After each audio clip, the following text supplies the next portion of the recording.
प्रारंभ में कुछ न था, ना धरती ना आकाश, बस परमेश्वर का वचन, और उस वचन से सब कुछ बन गया।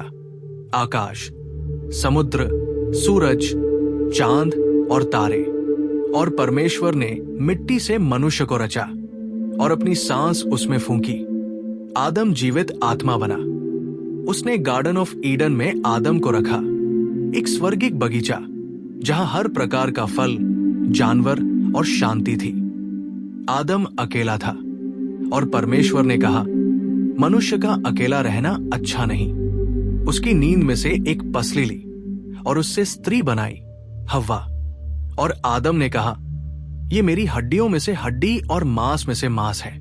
ये था पहला विवाह, परमेश्वर द्वारा बांधा गया पहला प्रेम। बाग में 2 वृक्ष थे, जीवन का और भले बुरे के ज्ञान का। परमेश्वर ने कहा, इन सब वृक्षों में से खाओ, पर उस एक वृक्ष से मत खाना। एक दिन सर्प ने हव्वा से कहा, क्या सचमुच परमेश्वर ने कहा है?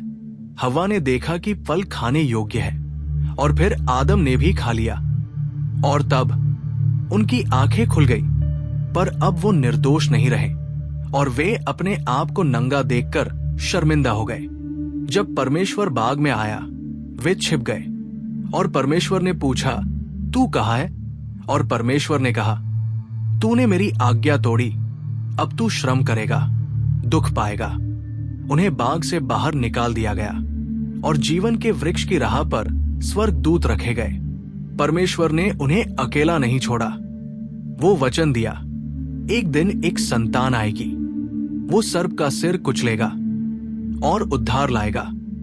हम सब ने आदम की तरह पाप किया, हव्वा की तरह धोखा खाया, पर यीशु आए और उसने कहा, मैं ही जीवन का मार्ग हूं,